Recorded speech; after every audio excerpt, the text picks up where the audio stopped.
This is super, super sad. We're at our relative's house, and this is what's left.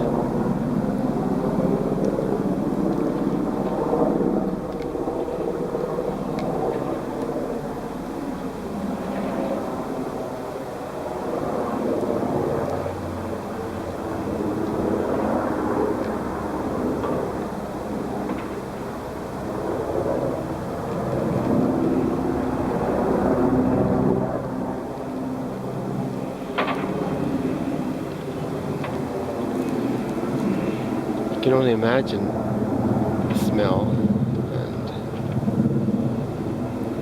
the sadness that this neighborhood is having to endure right now. Underneath these homes and all this debris is thousands of people still.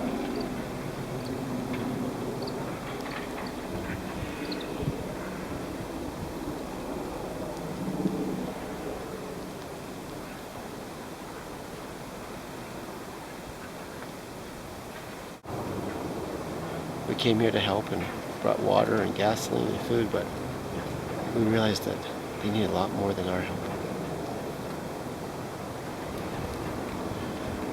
Their car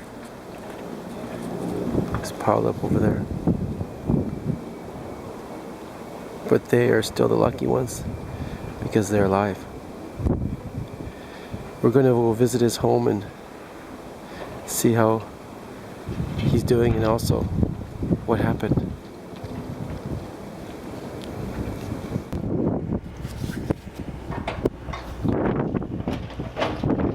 I'm standing in the middle of all this rubble, this grief and sadness and disaster, and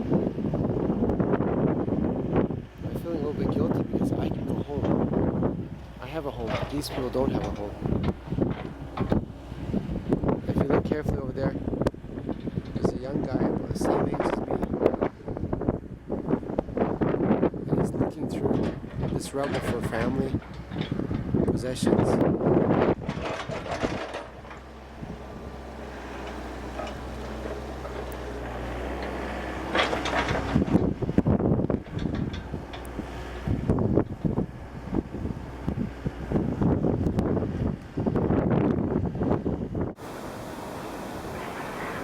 Rescue workers are walking through the neighborhood looking for bodies.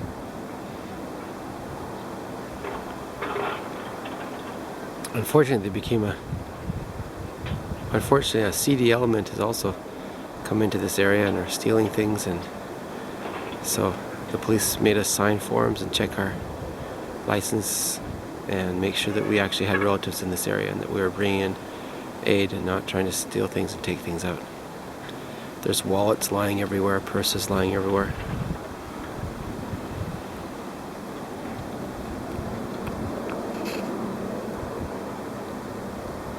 There's children's toys, but there's no children. One of the reasons is it's very difficult to walk through this rubble and all of this debris because there's nails sticking up everywhere, and we're still floating. It's just floating on top of water here.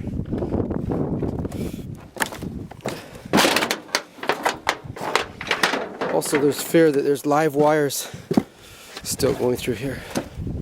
It was somebody's fridge. I'm a little bit nervous to walk through these wires.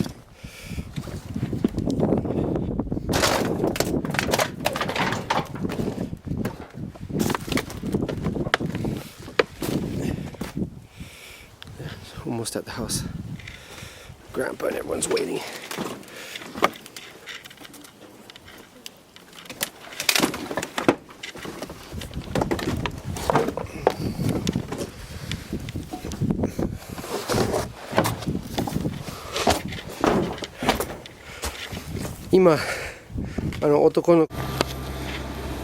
This is Junpei's house.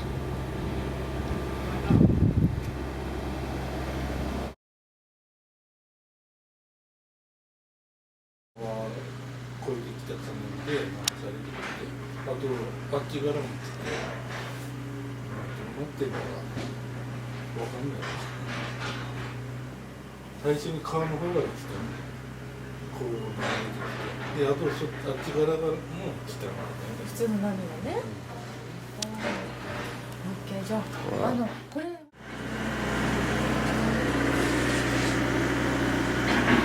It's very, very sad, but humbling that they're still alive. When you think that the tsunami came and was bashing into their house, throwing things against their house.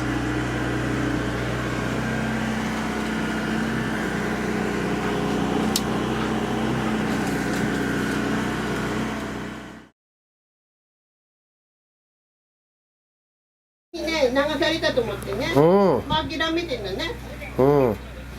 でもばあちゃんとこの窓から見るとこの景色ですね。屋根が遠ぐらいね、ダーッと一直線に来るの。あ、そう。へえ。ね、あとほら携帯もなると、だから。なっちゃうんだ。だから夜一晩ね、頑張ってとかね、あと首まで使った女の人がいるよ、早く消防に電話してなんてね。あと助かってたらよかったねって言ったら、私ら流されてきて窓ガラスを破って、このうちに新築1ヶ月しか入んないうちさ、窓ガラス破って入って、2階にいて助かったんですって男の人2人、そして目の前さね、今度ね男の人ねカーポートの上に乗ってるの。ああ、そこから今伊勢やからうちさ入ってございって言ったらね、そこまで意外ね長さいからって。それでその方も今度は玄関前の大きなガラス窓破って、そして戸を外して入って2階に土足で行って息子の下になとこに書いて、そして一晩過ごして。いや、みんななんかね、命がけでね、本当にね。She was telling that she's laying in bed and she could hear all the people in the neighborhood yelling and screaming. Somebody's drowning, and or somebody's wife has got ropes wrapped around her neck and she's being choked, and everyone come and help, but she can't move and do anything to help. And then she could hear people screaming and saying, help me, help me. But she couldn't do anything, so she felt so terrible. And she also couldn't realize why she's an old person laying in her bed. And, you know, she's alive and they're not. It's very sad. あ、そうなの？じゃあ、牛はちゃんとサバイバルしたんだ。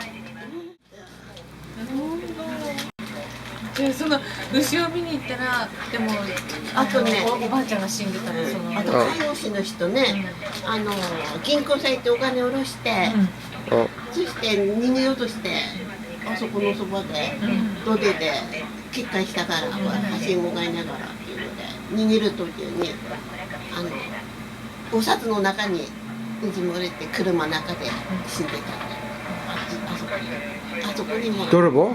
じゃなくて銀行から下ろしてきたばっかりの人が。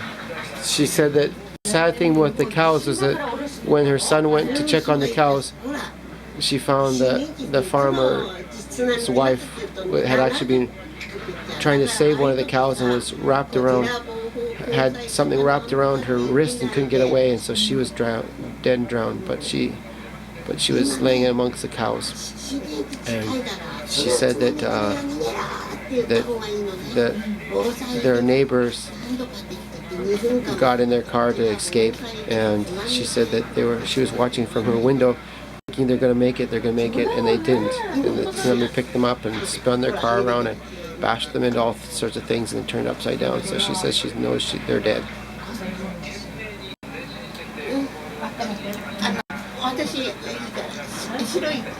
今地震？ヒロ？